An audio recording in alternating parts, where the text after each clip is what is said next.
तो अगर इनकी जलेबी बाकी हिंदुस्तान में जाएगी, बाकी दुनिया में जाएगी, तो शायद उनकी फैक्ट्री में एक दिन 10,000, 20,000, 30,000, 50,000 लोग काम कर सकेंगे।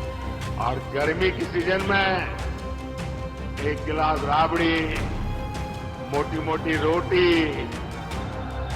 और एक प्याज सारी भूख मिटा देता था। जीत सीधा साधा खाना, वो मेरा हरियाणा।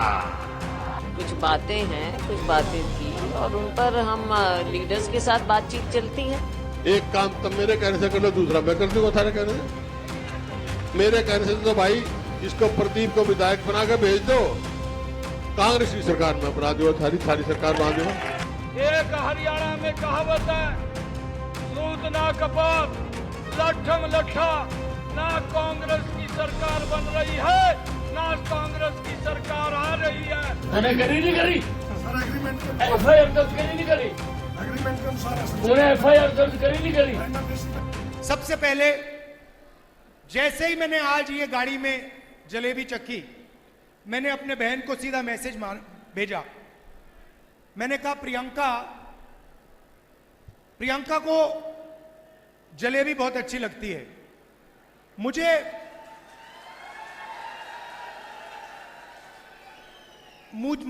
आमतौर से दूसरी मिठाई अच्छी लगती है, मगर जैसे मैंने ये जलेबी चखी, मैंने प्रियंका को सीधा मैसेज मारा। मैं पढ़ लेता हूं जो मेरे फोन पे है।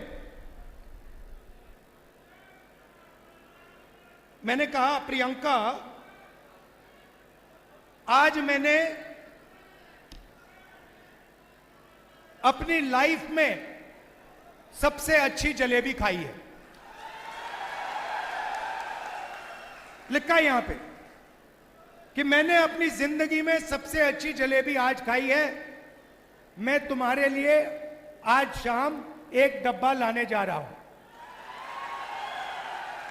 अब इसमें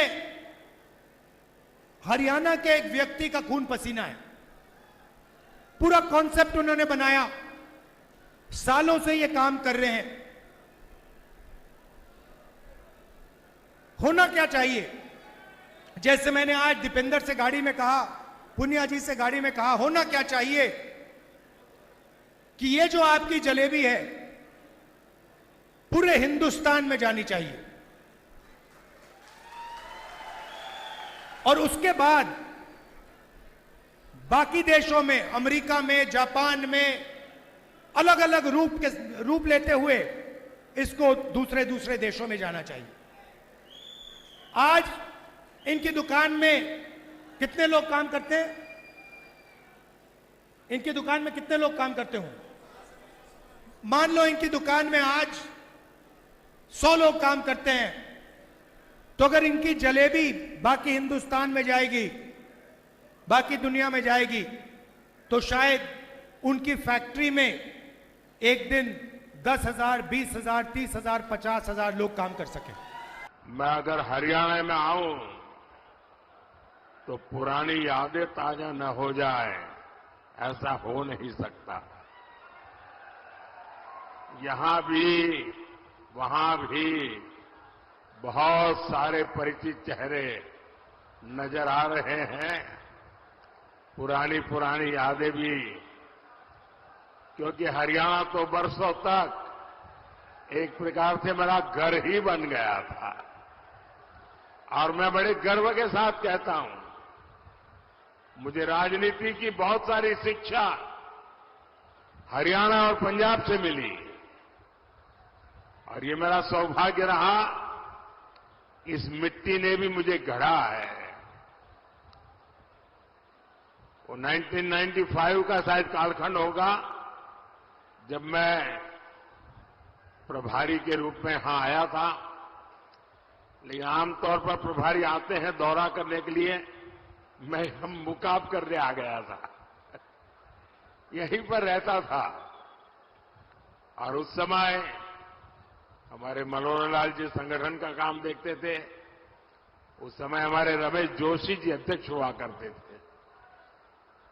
तो रमेश जी, मैं, मनोहर लाल जी हरियाणा की खूब खाक छानी थी। मैंने यहां माताओं बहनों के हाथ का खाना भी खूब खाया है और हमारे नारनौल के सुरजा हलवाई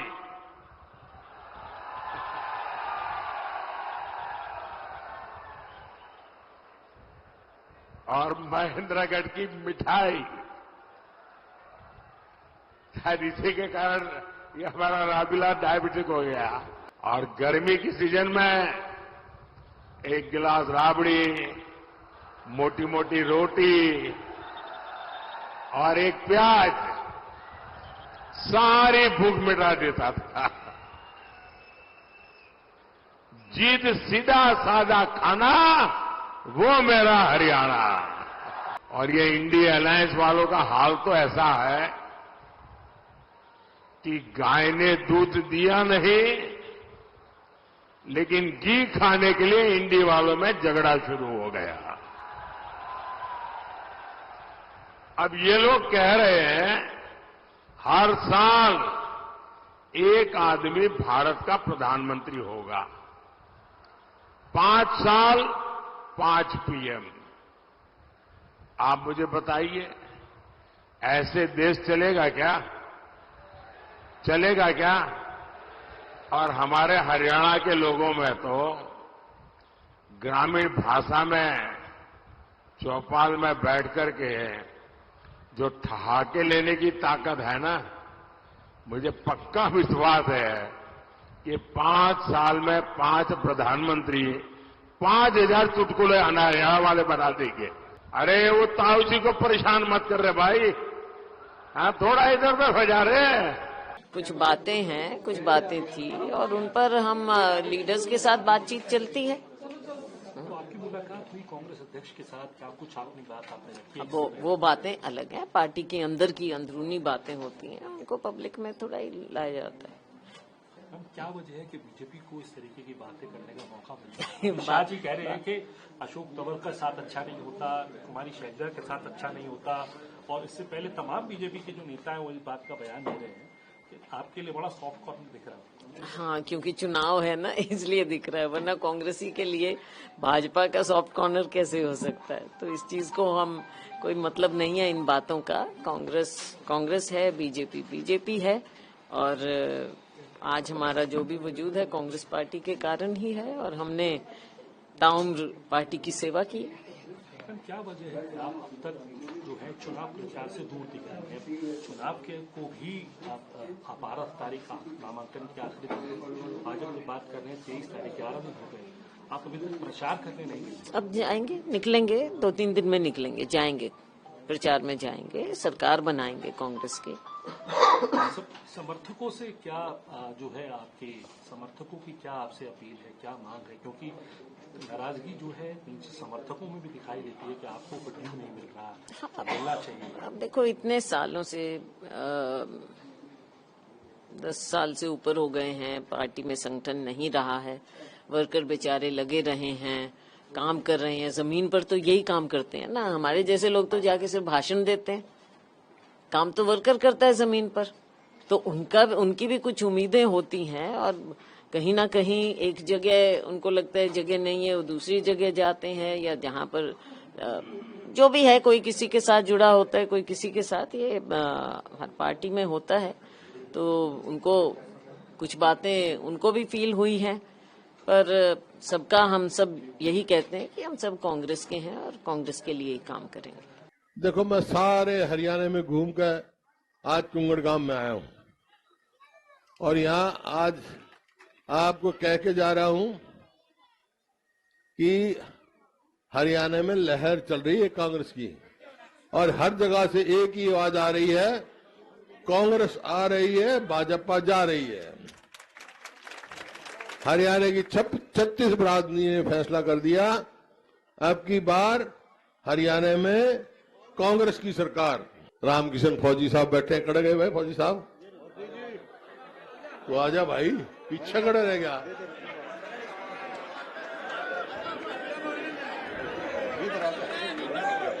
पीछे बनना रहा आग का लड़का इलेक्शन लड़वा इसका बच्चे का इतवा, ठीक है। हाँ।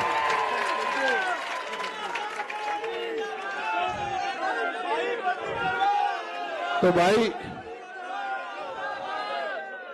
मैं आज आया हूं आपसे निवेदन करने के लिए। आप तय पूछ लूं मैं, भाई आप ईमानदारी से बताओ, आप हरियाणा में कौन सी पार्टी की सरकार चाहते हो? कांग्रेस की सरकार कौन बनाओगा? कांग्रेस की सरकार बनाएंगे विधायकों का मतलब तब बनाओगे विधायक। एक काम तब मेरे कहने से कर लो, दूसरा मैं कर दूंगा थारे कहने से। मेरे कहने से तो भाई इसको प्रदीप को विधायक बना के भेज दो, कांग्रेस की सरकार में बना दो, थारी सरकार बना दो। और फिर ये देख लियो भाई, इसको भी पूरा मान सम्मान मिलेगा और फौजी को भी पूरा मान सम्मान मिलेगा। लेकिन मिलकर इकट्ठे होकर चुनाव लड़ो, सीट चाहिए भाई मैंने। फौजी साहब, हाँ एक और काम करियो भाई, देखो ना रख जा, ऐसे नहीं करते। तुम एक काम और करियो मेरे कहने से, देखो जो है वोट काटवाता बच्चियों भाई, मुकाबला बीजेपी का हमारा है, मेरे मुकाबले सारे एक वोट हुए। एक वोट काट के तो बच्चिए, बीजेपी ने कोई इंडिपेंडेंट खड़ा कर रखा है, कोई खड़ा कर रखा है, किसी को वोट नहीं देनी। एक एक वोट प्रदीप को देनी, कांग्रेस पार्टी को देनी है, समझ गए ना? आपकी एक एक वोट प्रदीप को दी हुई भूपिंदर सिंह हुड्डा के खाते में जानी है भाई, किसी के बहकावे में आने की जरूरत नहीं, समझे ना? अरे सब एक रहेंगे, प्रदीप भी और फौजी भी। फौजी बता दे भाई, मैं कट कर मदद करूंगा। आपकी कई बात कभी जीऊंगा इतने भी रखूंगा जी, मैं रखूंगा और रखूंगा। कांग्रेस ने जो ही जारी किया, उनके जो प्रत्याशी हैं ऐसे उनके मुख से बयान आ रहे हैं जो 2014 से पहले नौकरियों की बोली लगती थी, उन्होंने अपने हिस्से बांटने शुरू कर दिए हैं। आदरणीय अमित शाह जी, एक हरियाणा में कहावत है, सूत ना कपात लठम लठा, ना कांग्रेस की सरकार बन रही है ना कांग्रेस की सरकार आ रही है, और अभी तो हिस्से बांटने शुरू कर दिए हैं। और मैं अंबाला की ये जनता जनार्दन, जो मैं जिनके बीच में रह करके पला हूं, जिनके बीच में रह करके बड़ा हुआ हूं, ये आपका आशीर्वाद है। अमित शाह जी, एक गरीब परिवार के बेटे को आपने हरियाणा के मुखिया के तौर पर बैठा दिया, सेवा करने का मौका आपने दिया है। मैं जब से आपने जिम्मेवारी दी है, हरियाणा प्रदेश के हित में मुझे काम करने का 56 दिन का समय मिला, और इस गरीब के बेटे ने हरियाणा के हित में 126 फैसले लिए। कांग्रेस के लोग हुड्डा साहब बोलते हैं कि घोषणाएं कर रहा है। मैंने हुड्डा साहब को कहा, हुड्डा साहब आप 10 वर्ष तक हरियाणा के मुख्यमंत्री रहे हैं, मुझे 56 दिन का कार्य सेवा करने का मौका मिला।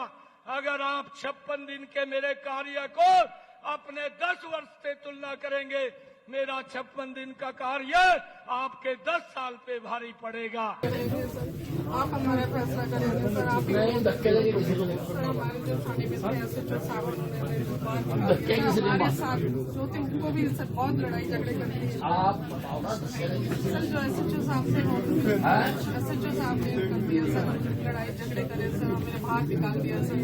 हमारे साथ जो थे उनको भी सर बाहर मोबाइल बोर्ड पर आप लगाते हो तक मैं देता हूँ सर। आपने लड़ाई तो दूसरी पार्टी इन्वेस्टिगेशन सर जो है 15-20 दिन हो गया, पुलिस की कोई फॉलो नहीं है। हमारे दूसरा सर, अगर ये प्रॉपर्टी उन्होंने सेल आउट करी है तो कोई फुलन फैलल की रसीद, खरीदार के पास कोई फुलन फैलल की रसीद नहीं है। मैं तेरे को कहा था FIR दर्ज करी, सर मैंने करी नहीं करी सर, एग्रीमेंट FIR दर्ज करी नहीं करी, एग्रीमेंट के अनुसार उन्हें FIR दर्ज करी नहीं करी? प्राइमा फेसी पे सिविल सूट बनता, मैं कैसे करूँ? सर सिविल सूट कैसे बनता है? फुल एंड फाइनल रसीद है। उन्हें FIR दर्ज करी या नहीं करी? मुझे एक चीज बता, नहीं करी ना, सस्पेंड करो इसको। चल बात निकल जवाब, चल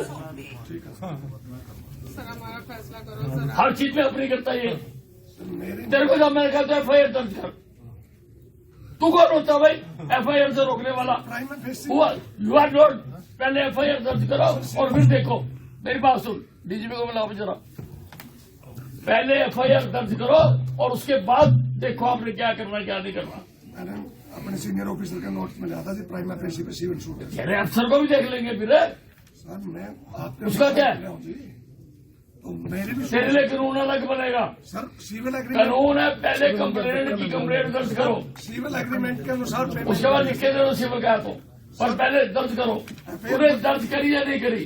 सर एग्रीमेंट के अनुसार पेमेंट करके है जी, 2023 की पेमेंट है। तूने FIR दर्ज करी या नहीं करी? FIR के लिए मैंने लिखा था जी, और ये मेरी रिपोर्ट रही सर। हेलो डिप्टी साहब, डिप्टी साहब से पूछना सर। हेलो, हाँ जी, ये कपूर साहब ये SHO है। अच्छा VC चल रही है ना, एक VC यहाँ भी हो रही है। ये SHO है, ये किसी की नहीं मानता और ये लोगों को करता है तंग, और I have put him under suspension। इसके आज ऑर्डर चाहिए। मेरा क्या कसूर है जी? SHO लगना कसूर है सर मेरा? ये सतीश कुमार है जी, सतीश कुमार है। मेरा एक बीइंग SHO लगना कसूर है sir ji? You have disobeyed. मैं किस चीज में disobeyed? You have disobeyed. I told you personally to register the FIR. District में I told you personally to register the FIR. You cannot refuse.